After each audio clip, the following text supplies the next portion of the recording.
हमारा next article eco sensitive zones के बारे में है। सुप्रीम कोर्ट ने अभी हाल ही में डायरेक्ट किया है कि जो भी प्रोटेक्टेड एरियाज हैं जैसे कि national park, wild life century पूरे देश में, उनके चारों ओर 1 किलोमीटर का जो एरिया होगा वो इको सेंसिटिव जोन होगा और ये कंपल्सरी है, ये मैंडेटरी है कि इसे रखना ही होगा। तो क्या होता है eco sensitive zone? Eco sensitive zone एक इकोलॉजिकली फ्रेजाइल एरिया होता है। लाइक आपने ये नेशनल पार्क बना दिया है, यहां पर आपने कई तरीके के रिस्ट्रिक्शंस लगा दिए और इसके बाद बिल्कुल यहां पे कोई रिस्ट्रिक्शन नहीं है, तो आप ये इंश्योर नहीं कर पाएंगे ना कि यहां पे जो एक्टिविटीज चल रही हैं इसका प्रभाव यहां नहीं पड़ेगा। इसीलिए आपको कुछ एरिया तो इसके चारों ओर छोड़ना पड़ेगा ताकि एक बफर जोन क्रिएट हो जाए और यहां जो एक्टिविटीज हो रही है उसका प्रभाव इस प्रोटेक्टेड एरिया में ना पड़े।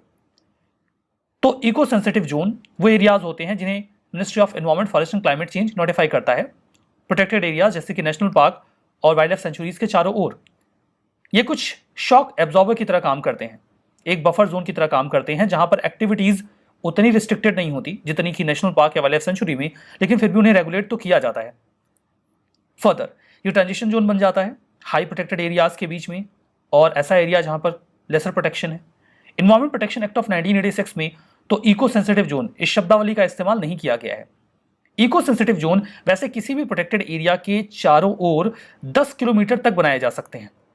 अगर ऐसा लगता है कि जो एरिया है उसके बाद का भी इकोलॉजिकली इंपॉर्टेंट है तो इसे थोड़ा और भी बढ़ा सकते हैं, लेकिन कम से कम 1 किलोमीटर का तो हो, ऐसा सुप्रीम कोर्ट ने अभी इंश्योर करने के लिए कहा।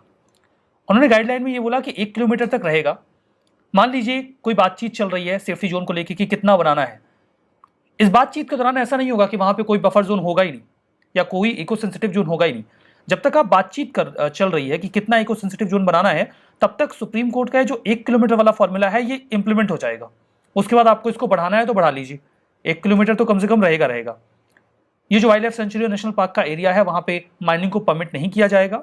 For the principal chief conservator of forest and home secretary जो स्टेट के हैं वो इस जजमेंट के कंप्लायंस के लिए रिस्पॉन्सिबल होंगे, वो इसको इंप्लीमेंट करवाएंगे, उनकी जिम्मेदारी होगी। 2012 में प्रश्न आया था कि इनमें से कौन सा प्रोटेक्टेड एरिया है जहां पर बायोमास वहां के लोकल पीपल जो हैं, लोग हैं, उनको कलेक्ट करने को अलाउ नहीं किया जाता। So that is national park, यहां पे अलाउड नहीं है। तो इस नेचर के प्रश्न आते हैं, हर बार ही आ जाते हैं।